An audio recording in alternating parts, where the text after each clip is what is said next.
사시다 보면은 또 친구들이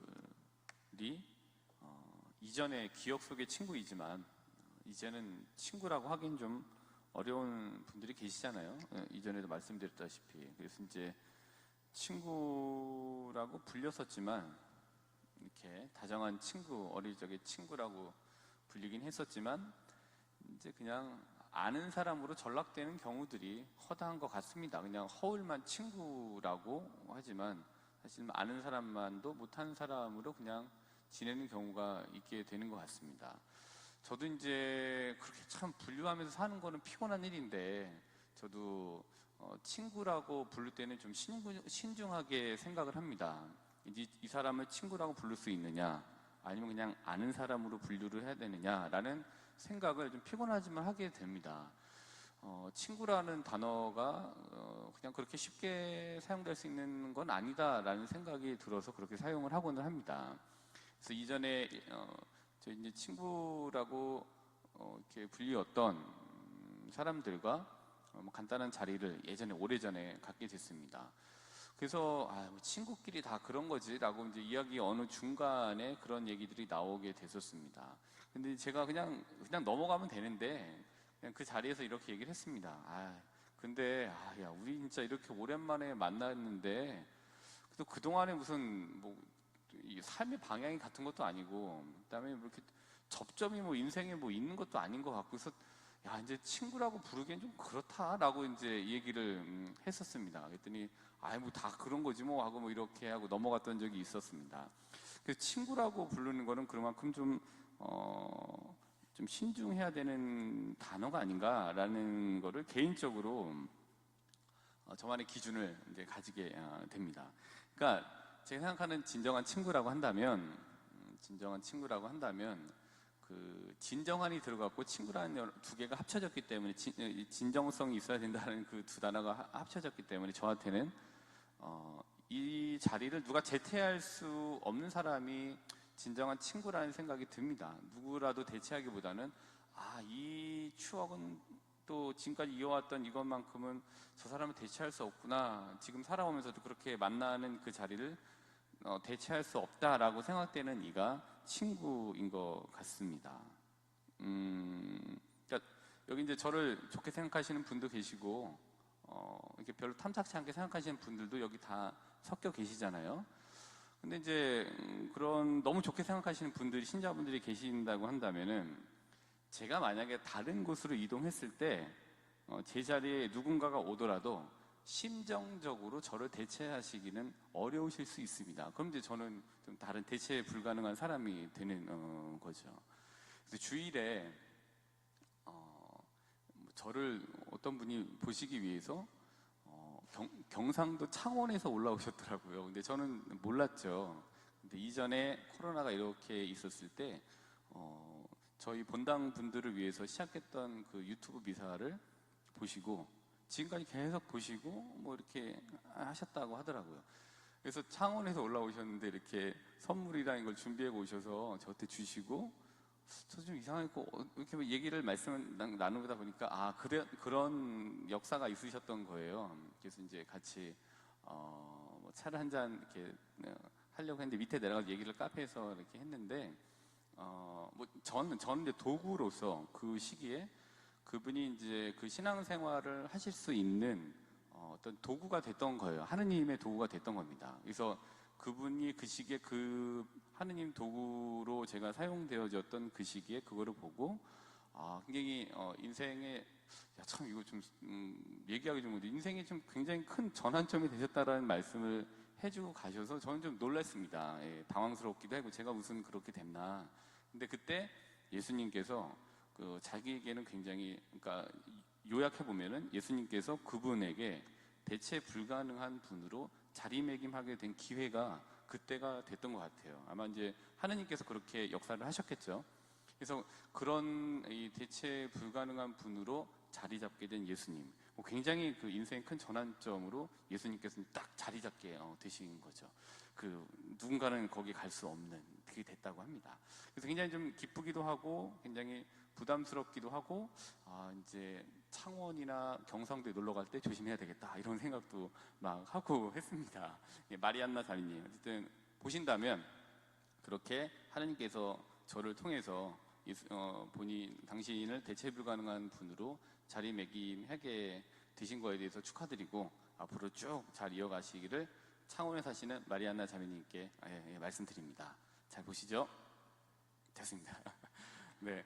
이제 우리가 이제 이거 넘어가서 우리에게 이제 가족이 있잖아요. 그러니까 가족이 소중한 이유는 그러니까 가족이라는 이름으로 함께 살아가고 있는 이들이 그 자리를 누구도 대체할 수가 없는 거잖아요.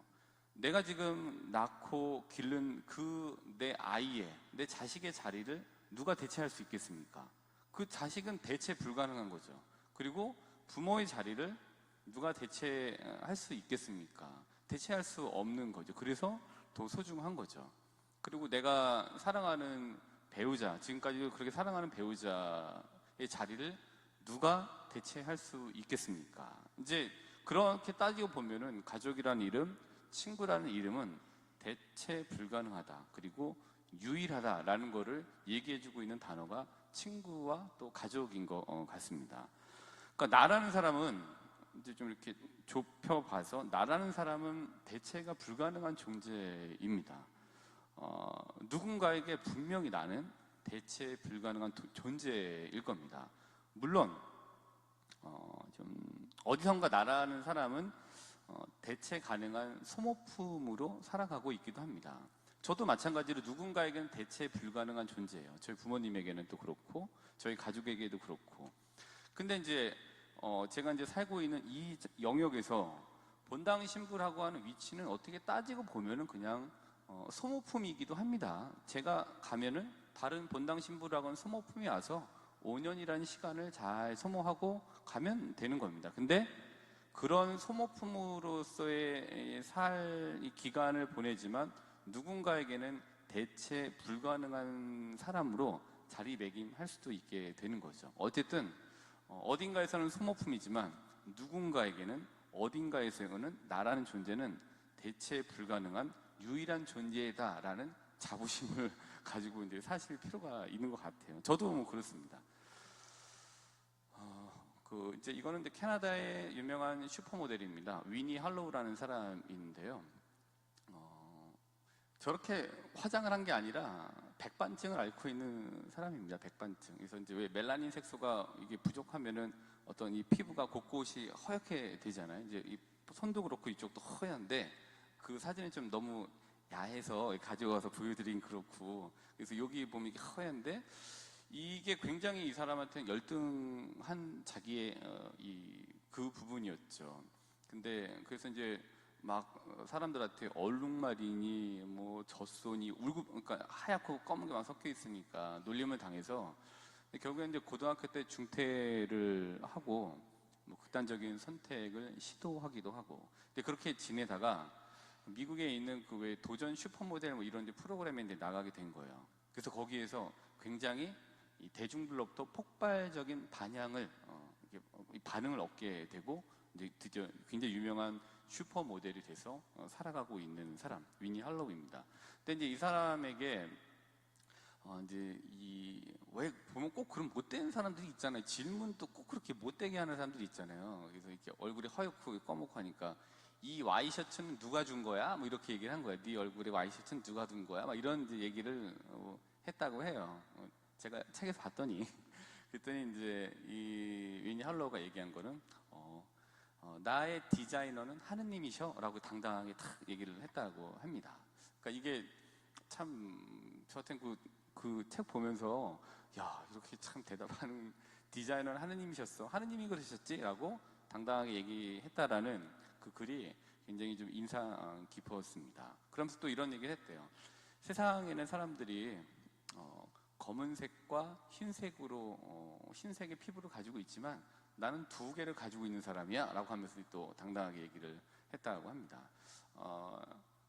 이 모델은 다른 이들은 뭐 비슷비슷한 모델일 수 있습니다만은 백반증이라는 거를 가지고 오히려 그거를 전화위복 삼아서 자신의 길을 개척한 이 위니 할로우라고 하는 모델은 대체 불가능한 모델입니다. 그리고 하느님에게 위니 할로우라는 사람은 대체 불가능한 사람이다 라는 거를 본인 스스로 알고 있는 거죠. 나는 유일한 사람이야. 나는 누구하고도 이렇게 누구도 나를 대체할 수 없는 대체 불가능한 유일한 사람이야 라는 것에 대한 그 확신을 가지고 이제는 굉장히 자신의 삶을 좀 자신 있게 살아가고 있는 모습을 이제 보게 됩니다. 그런 것 같아요. 나의 대체 불가능성. 여기 계신 분들은 앞서 말씀드린 바와 같이 대체 불가능한 분들이고 유일한 분들인 거고, 그러니까 대체 불가능하다라는 그 유니크한 거를 내가 가지고 있다라는 거를 보면은 누군가에겐 그런 사람이다라는 자신감이 있을 때는 굳이 비교하지 않아도 되는 편안함이 있는 것 같습니다. 나의 유일성, 그리고 누군가가 나를 대체할 수 없는 대체 불가능성, 내가 가지고 있는 유일함, 굉장히 큰 자부심이 될 것 같습니다. 자신감이 될 것 같습니다. 이 대체 불가능성과 유일성을 라고 하는 걸 가지고 오늘 복음을 한번 보시면 좋겠습니다. 오늘 이제 루카복음 11장 5절부터 13절인데 요는 이러합니다. 그러니까 끊임없이 기도해라, 이걸 얘기해주고 있는 거예요. 끊임없이 청해라, 그리고 끊임없이 찾아라, 그리고 문을 두드려라. 요는 기도해라. 어떤 상황에서든지 간에 기도하라는 거를 얘기해주고 있습니다. 근데 우리가 이제 누구나 이렇게 청하고 찾고 문을 두드리는 기도를 해야 한다라는 걸 잘 알고 있습니다. 근데 그렇다면 내가 청하고 찾고 문을 두드리는 그 분은 누구인가? 나는 과연 누구에게 청하는 것인가? 그리고 그 청하는 나는 누구인가? 그리고 청하는 나, 그리고 그 청함을 받는 그분에게 나는 누구인가? 이 굉장히 그걸 먼저 기억하는 것이 기도를 함에 있어서 끊임없이 할 수 있는 어떤 그런 동인이 될 수 있는 것 같습니다. 그러니까 나는 누구에게 청하는가? 뻔하잖아요. 하느님께 기도 드리시는 거잖아요. 근데 그 하느님에게 나는 누구인가? 대체 불가능한 존재인 거죠. 몇 조분의 1의 확률을 뚫고 이제 세상에 누구도 대체할 수 없는 나로 태어난 거잖아요. 또 하느님께 나는 누구도 내 자리를 대체할 수 없는 대체 불가능한 유일한 존재인 거죠. 근데 나는 그분을 어떻게 생각하고 있느냐? 나는 그분을 배터리처럼 대체 가능하게 생각하고 계신가? 여기 왔더니 지금 내 배터리가 충전되는 것 같아. 근데 이번에 봤더니 좀 자극이 덜해. 그래서 딴 데로 옮겨가서 그 자리에 다른 거를 대체할 수 있는 대체 가능한 하느님인가? 대체 가능하다라면 유일한 거 아니겠죠. 나는 어쨌든 불가능한 유일성을 가진 사람이고, 하느님은 우리 신앙적으로 나를 그렇게 대체 불가능하고 유일한 존재로 받아들이신다. 근데 저도 그런 적이 있는 것 같아요. 대체 불가능한 하느님으로서 하느님을 대우해드린 적도 있었던 것 같습니다.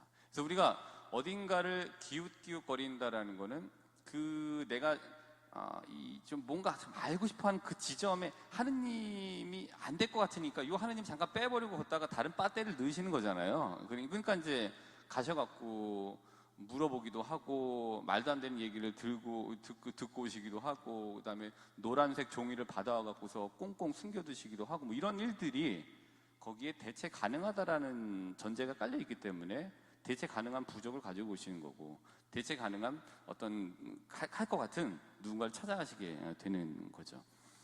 근데 어쨌든 내가 대체 불가능하다, 하느님에게 나는 그런 사람이다 라는 거를 생각을 해보시고, 루카복음 6장 9절을 보신다면, 루카복음 이제 6장 9절에 보시면은 이런 얘기가 있잖아요. 안식일에 좋은 일을 하는 것이 합당하냐? 남을 해치는 일을 하는 것이 합당하냐? 목숨을 구하는 것이 합당하냐? 죽이는 것이 합당하냐? 그리고 이제 그에게 손을 뻗어라라고 10절에서 말씀을 하십니다. 그러니까 그러니까 대체 불가능한 사람을 살리는 게 맞는 거예요. 죽이는 게 맞는 거예요. 이제 이런 얘기로 받아들일 수 있는 거죠. 그러니까 예수님에게 지금 이 손을 뻗게 만들 그 사람은 이제 대체 불가능한 소중한 사람이다라는 거를 전제에 깔고 있는 거라고 볼 수 있습니다. 거기에서 안식일이, 그래서 사람이 안식일보다 중요한 이유는 안식일도 사람을 대체할 수는 없다. 그러니까 사람이 잘 되기 위해서 안식일이 있는 거다라는 거를 이 기반에, 기저에 깔고 있는 거라고 볼 수 있습니다.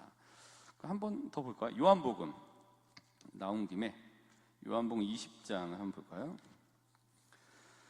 요한복음 20장 11절부터 18절, 예수님께서 돌아가시고 부활하셨고 이제 마리아 막달레나에게 나타나시는 장면입니다. 11절, 13절, 15절에 보면 막달레나가 이제 울고 있는 거를 얘기해주고 있습니다. 11절에 무덤 밖에 서서 마리아는 울고 있었다. 그리고 13절에 마리아에게 여인아 왜 우느냐? 그러니까 누가 저희 주님을 꺼내갔습니다. 이렇게 얘기를 했고, 15절에 여인아 왜 우느냐? 예수님께서 선생님 그분을 옮겨가셨으면 어디에 모셨는지 저에게 말씀해 주십시오. 제가 모셔가겠습니다. 라고 얘기를 합니다. 그리고 이제 쭉 내려오셔갖고 18절을 보면은 예수님 이제 그 중간 과정은 예수님하고 만나갖고 이제 막 좋아하는 과정이잖아요. 그래서 이 마리아 막달레는 제자들에게 가서 제가 주님을 배웠습니다 하면서 예수님께서 자기에게 하신 이 말씀을 전하였다. 막달레나가 울고 있었다. 그러니까 울고 굉장히 고통스러워한다라는 거를 통해서 마리아에게, 그러니까 예수님이라는 분이 마리아에게는 굉장히 대체 불가능한 분이었음을 짐작해 볼 수 있습니다. 근데 18절에 제가 주님을 배웠습니다 라는 이 말은 이렇게 생각해 볼 수 있는 것 같습니다. 제가 주님을 배웠는데 나한테는 누구와도 대체할 수 없는 주님을 배웠습니다 라는 마리아의 고백으로 이해해 볼 수 있는 것 같습니다. 그렇습니다. 오늘 이제 요 맥락을 가지고, 키워드를 가지고 말씀을 드렸는데, 시간이 되시면은 사무엘기 상권 16장 12절, 또 사무엘기 상권 17장 49절 한번 이걸 한번 참조해 보셔도 대체 불가능했던 다윗의 모습을 보실 수 있을 겁니다. 과연 나에게 하느님 어떤 분이신지, 그러나 나에게 어떤 분이신지 간에 하느님에게 나는 대체 불가능한 유일한 사람이다. 그리고 그 대체 불가능한 나를 유일하게 생각하시는 그분에게 기도를 한다라는 것을 기억을 하시면서 기도를 좀 이렇게 해보신다라면 더 효과적일 수 있다 말씀드립니다. 우리가 신앙의 중심으로 여기고 있는 하느님께 나는 대체 불가능한 유일한 존재임을 기억하시면서 좀 청하고 찾고 문을 두드리는 우리의 기도 행위를 멈춤 없이 오늘도 이어가시기를 바라면서 오늘의 미사를 정성껏 봉헌하도록 합시다.